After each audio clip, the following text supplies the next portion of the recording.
अस्सलामुअलैकुम।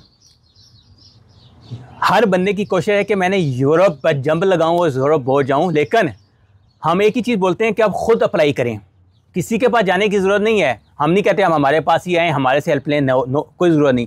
लेकिन कुछ ऐसी गलतियाँ, कुछ ऐसी मिस्टेक, तकरीबन 7 ऐसी मिस्टेक हैं। कितनी मिस्टेक हैं? 7 ऐसी मिस्टेक। अगर आप वो मिस्टेक आप नहीं करेंगे, यकीन मानिए उम्मीद होती है कि 90-95% तक आपका वीज़े की अप्रूवल आने की, किसी भी यूरोप कंट्री का वीज़ा अप्लाई करते हैं।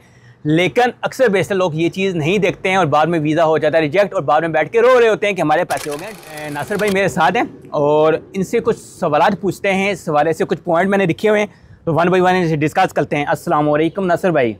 वालेकुम अस्सलाम। नासिर भाई, जितने भी मेरे दोस्त लोग मुझे देख रहे हैं उनको अवेयरनेस के लिए हम ये वीडियो बना रहे हैं। सही है, हमारा किसी के साथ कोई लेना देना नहीं है, ना किसी के साथ कोई झगड़ा है। जैसे अवेयरनेस के लिए वीडियो, भाई इसको बुरा मत समझिएगा। पहली चीज़, आप एक चीज़ तो यहाँ हमें लोग देख रहे हैं, अक्सर पूछते हैं, बहुत से सवालात उनके दिमाग में होते हैं कि सबसे पहले ये सिंगइन वीज़ा एप्लीकेशन फिलिंग मिस्टेक एक होती है। ये क्या चीज़ होती है कि एप्लीकेशन के अंदर की कोई मिस्टेक की जाती है क्या? जी बिल्कुल। जब आप शेंजन वीज़ा अप्लाई करते हैं किसी भी शेंजन कंट्री के लिए, ठीक है, तो उसका वीज़ा एप्लीकेशन फॉर्म होता है। वो वीज़ा एप्लीकेशन फॉर्म आपने बहुत ही नहायत ही आराम से देख के, ठीक है, अपनी जो इन्फॉर्मेशन है, राइट इन्फॉर्मेशन आपने देनी है। कोई जल्दबाजी नहीं करनी, आपने हर चीज़ की प्रॉपर इन्फॉर्मेशन देनी है, टाइम लेना है, ठीक है, राइट इन्फॉर्मेशन देनी है। कहीं आपको डाउट है आपकी रेजिडेंस की एड्रेस का, आपको किसी भी ऐसी चीज़ का कोई डाउट है, तो आपने उससे क्लियर करने के बाद ही फिल करना है। और ऑफ कोर्स एंड ऑफ जब ऐसे एप्लीकेशन फिनिश करते हैं तो वहाँ पर लिखा हुआ होता है कि ये एप्लीकेशन आपने खुद फिल की है या किसी और से करवाई है। ऑफ कोर्स ये आपने खुद ही फिल की है। और अगर इनके साथ आपने किसी से हेल्प ली है तो आपको पता होना चाहिए आपकी एप्लीकेशन में क्या क्या इन्फॉर्मेशन आपने दी हुई है। यानी कि कभी कभार आपकी ये भी मिस्टेक की वजह से भी वीज़ा रिजेक्ट हो सकता है आपकी। बिल्कुल। शेंजन जो एप्लीकेशन है वो पहला स्टेप है।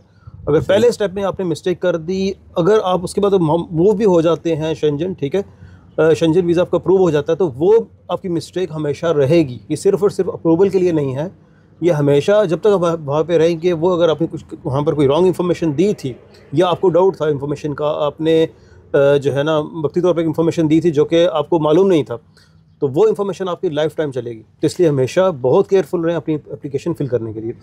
एक और सवाल है जो मैंने नोट किया था, अक्सर लोगों के सवाल जो आते हैं उनमें कि बैंक स्टेटमेंट सही है, इसके अंदर क्या कोई मिस्टेक हो सकती है? कि अक्सर लोग लगाते भी हैं लेकिन फिर भी वो कहते हैं कि आपकी बैंक स्टेटमेंट सही नहीं है, तो ये क्या मिस्टेक होती है? देखें, पहली चीज़ है बैंक स्टेटमेंट को मेंटेन करना, ठीक है।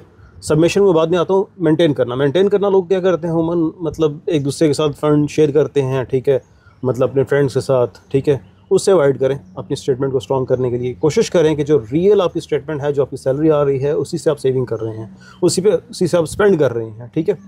तो कोशिश करें कि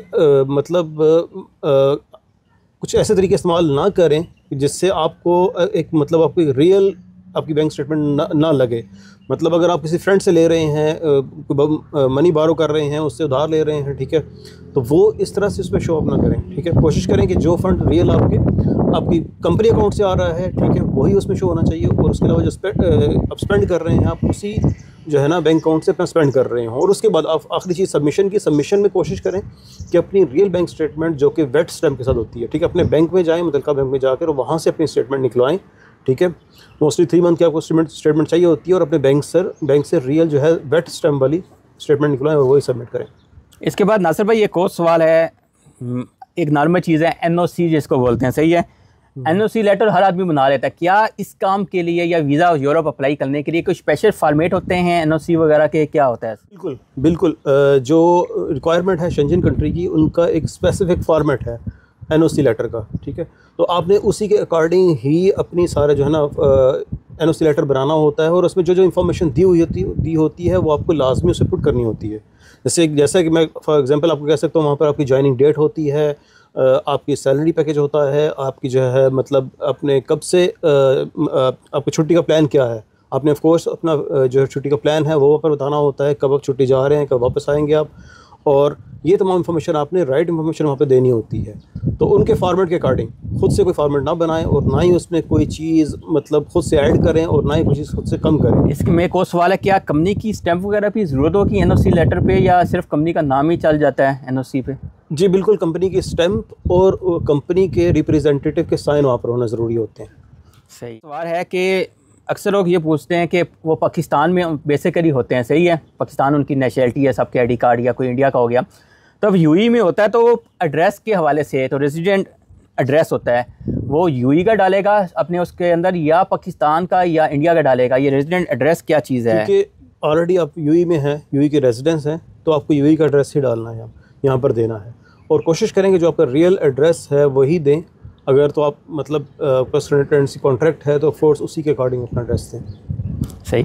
इसके अलावा एक और चीज़ है तो कि ट्रैवल प्लान, वो क्या है? क्या ट्रैवल प्लान हमें एडवांस में देना होता है या क्या इसका कंसेप्ट है ट्रैवल प्लान के बारे में? ट्रैवल प्लान में क्या हम मिस्टेक करते हैं कि हमें एग्जैक्टली कोशिश करनी है कि जो मतलब आपने छुट्टी अप्लाई की हुई है अपनी कंपनी से, आपको छुट्टी का लेटर मिला होगा या कंपनी से आपको छुट्टी की जो ईमेल आई है, ठीक है, उसी के अकॉर्डिंग आपने अपना ट्रैवल प्लान बुक करना होता है, ठीक है।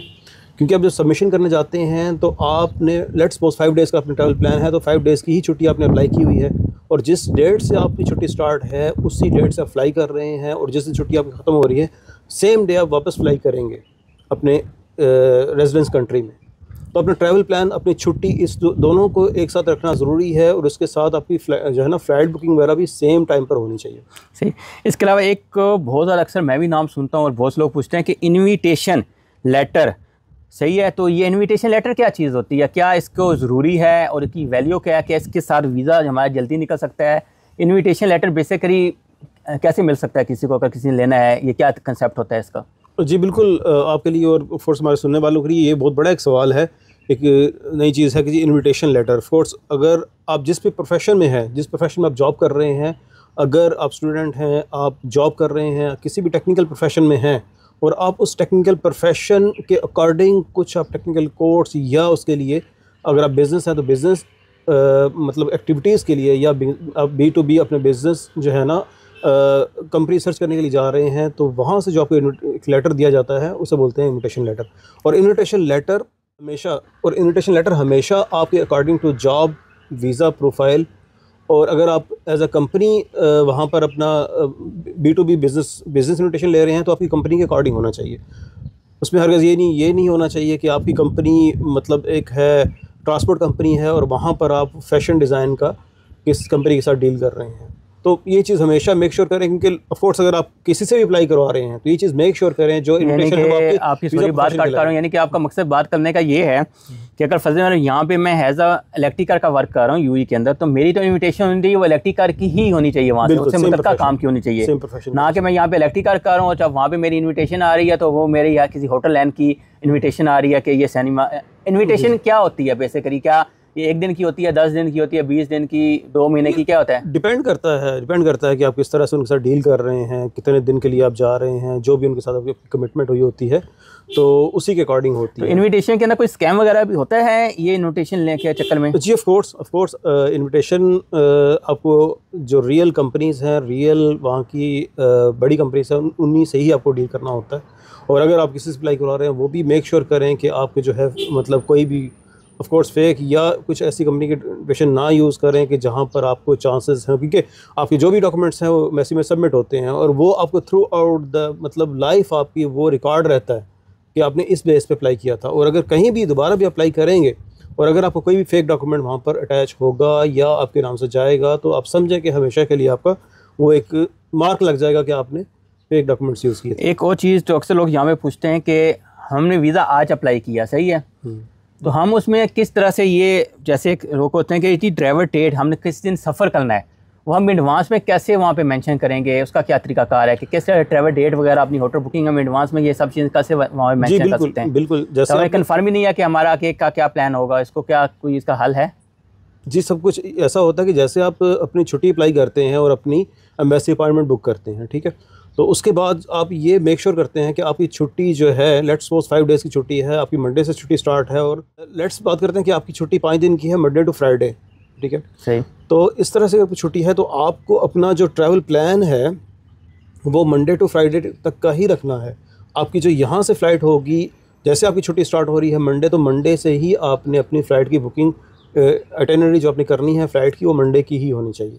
और उसके बाद जब आपने वापस आना है तो आपको फ्राइडे छुट्टी खत्म हो रही है तो आपको फ्राइडे ही आपको वापस आना है, फ्राइडे वाले दिन ही की आपकी वापसी की फ़्लाइट होनी चाहिए। और तमाम आपको जो वहाँ का होटल बुकिंग है वो भी इसके अकॉर्डिंग होनी चाहिए, और वहाँ जो भी आपकी एक्टिविटीज़ हैं, जहाँ भी अगर आप साइट सीइंग के लिए जा रहे हैं, किसी भी मतलब कहीं विज़िट करने जा रहे हैं मुख्तलिफ़ जगहों को, वो तमाम प्लान इसी के अकॉर्डिंग होना चाहिए।